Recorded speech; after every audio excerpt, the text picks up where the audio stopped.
hidup itu kuncinya ada pangan. Setelah itu saya nekuni nyoba saja nanam singkong. Dan nanam singkong itu di ladang itu kurang lebih ya 2000 meter sampai 4000 meter. Itu saya tanam sambungannya seperti orang nenek moyang dulu. Itu ada angin patah semua. Hanya ditinggali 5 apa berapa itu. Setelah saya otak-atik saya membuat kalkulasi. Karena singkong figurnya itu rata-rata ya 2 kilo 1 kilo sampai 2 kilo bahkan sampai 5 kilo itu kalau tempatnya subur. Itu rata-rata itu. Tapi pengembangan tanaman itu kan ya bisa kalau pupuknya cukup bisa besar. Nah ini saya teliti betul-betul singkong yang saya kasih nama singkong Indonesia itu tidak rekayasa, tidak bohong-bohongan, bisa mulai dari 25 kilo sampai 150 kilo bisa, dan bisa lebih asal bibitnya bagus, pupuk cukup, pengolahan cukup, dan dijaga betul perawatannya. Allah ridho atau Tuhan ridho pasti bisa.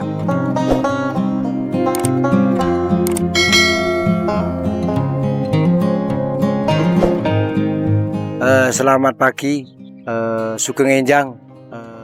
Hari ini saya mengenalkan diri. Nama saya Suharno Dukuh Gudang, Desa Kaligentong, Kecamatan Gladaksari, Kabupaten Boyolali, Jawa Tengah, Nusantara, Indonesia. Sebetulnya nama saya ada yang panjang. Nama saya panjangnya itu Suharno Wasis Taruno. Katanya ibu saya, nama membawa doa, Wasis harus pinter, Taruna harus awet muda atau pikirannya awet muda. Saya sebetulnya suka tanaman dari SD kelas 1, suka membuat taman-taman di sekolahan. Karena dulu di sekolah SD itu masih mondok-mondok, belum ada impres dari Bapak Presiden Soeharto. Itu masih di SD Ngaduman Kaligentong itu, SD 3 itu masih mondok-mondok. Jadi di sekolahan saya suka tanam-tanaman di lingkungan sekolahan itu atau di depan rumahnya yang ditempati sekolahan itu. Dari SD kelas 1 memang suka tanaman. Dulu bunga itu ya namanya bunga ceplok piring, bunga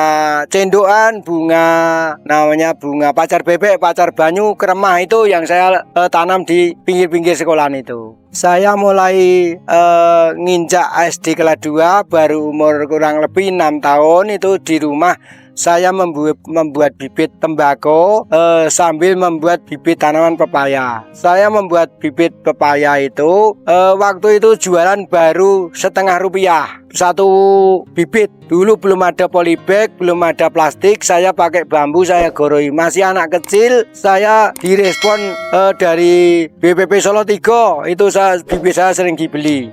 Ya waktu itu hanya suka sendiri, tidak ada yang ngajari. Nggak ada yang ngajari, dan saya hanya kalau lihat apa tanaman-tanaman itu suka aja. Dulu nginjaknya setelah pepaya berkembang di Boyolali, banyak yang beli tengkolak-tengkolak dari Boyolali. Terus ada yang ke Jogja, waktu harga 1 repes itu Rp1 itu masuknya ke Pak Pur Jogja. Itu dari pedagang bibit-bibitan itu. Terus bibitnya yang sudah Rp1, Rp2 itu masuknya ke Solo 3 itu. Nah, saya jualan masih kecil pakai kletek glutuk itu, saya jualan di pasar. Setelah umur sekitar 10 tahun itu saya pakai kletek jualan di pinggir lapangan Boyolali, Sunggingan. Saya masih kecil jualan bibit itu pakai keranjang, pakai glutuk, berjalan kaki dari sini sampai ke pasar Sunggingan. Alhamdulillah masih terkenal pepaya. Dulu saya selama kurang lebih ya 30 tahun itu bibit saya diambil dari almarhum Bapak Padiman. Itu masuk ke Kampung Boran. Itu ngambilnya ke sini itu malam 3 kol, 2 kol, 1 kol itu tiap 2 hari sekali ngambil dari sini malam. Tapi setelah ditabur di sana itu tahunya bibitnya Pak Padiman. Itu dari sini. Dari harga Rp1 sampai 1.000 Pak Padiman masih ngambil di sini. Itu saya selalu otodidak, selalu senang tanaman. Saya pelajari apa yang bisa tanaman itu hidup. Itu ya misalnya tanahnya kurang gembur, saya cangkul pakai cangkul. Misalnya kurang pupuk, saya menggunakan pupuk kandang. Jadi sampai sekarang alhamdulillah saya menggunakan pupuk kandang yang andalan saya. Alhamdulillah sampai sekarang saya menggunakan pupuk kandang yang saya percaya dari kotoran kambing dan kotoran sapi. Ya kalau sudah dari kandang kira-kira 1 bulan atau 1,5 bulan dari kandang itu sudah cukup, sudah baik. Tapi kalau untuk tanaman misalnya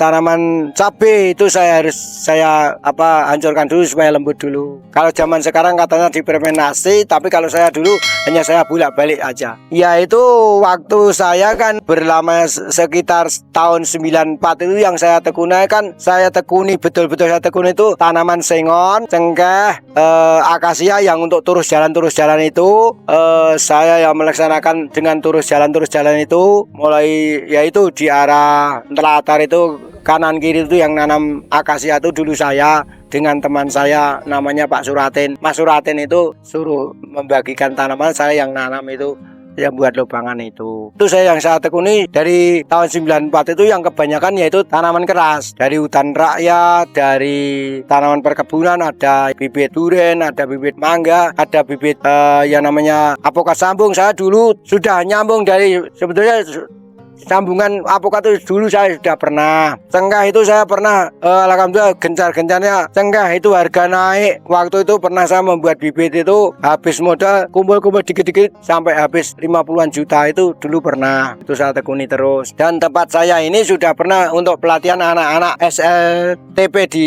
Bawen itu tahun 94 di sini belajar 1 bulan di sini anak-anak. Ya, pas waktu tahun 94 saya juara 1 pembibitan, juara 1 Kabupaten Boyolali.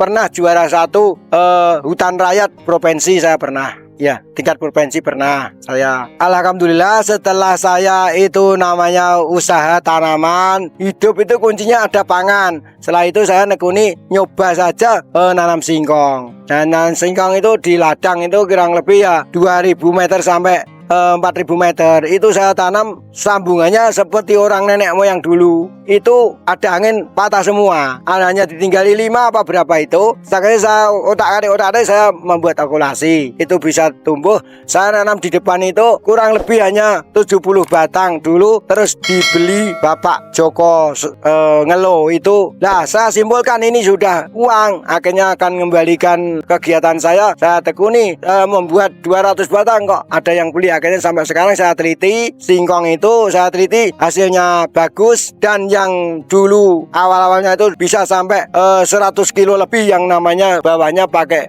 gejah itu, atasnya pakai karet super itu bisa sampai ya kurang lebih 100 kilo lebih ada itu. Terus saya tekuni terus sampai sekarang itu. Terus saya kasih nama karena Indonesia itu harus saya lestarikan, saya pengen dengan teman-teman itu maju. Nah itu saya kasih nama Singkong Indonesia. Tapi dulu pernah saya namakan Singkong Nusantara waktu saya siaran di RRI Solo, itu saya kasih nama Singkong Nusantara. Tapi lama-lama terus saya munculkan itu bendera merah putih, saya kibarkan sampai sekarang tidak pernah tidur, berkibar terus. Itu saya kasih nama Singkong Indonesia. Alhamdulillah Singkong Indonesia dikasih tambahan itu Singkong Kingkong. Itu yang memberi nama itu dari Universitas Muhammadiyah Solo, dari Bapak dosen itu Pak Harno, tak kasih nama singkongnya ditambahi Singkong Kingkong itulah. Iya Pak, Singkong Kingkong Indonesia saya gitu.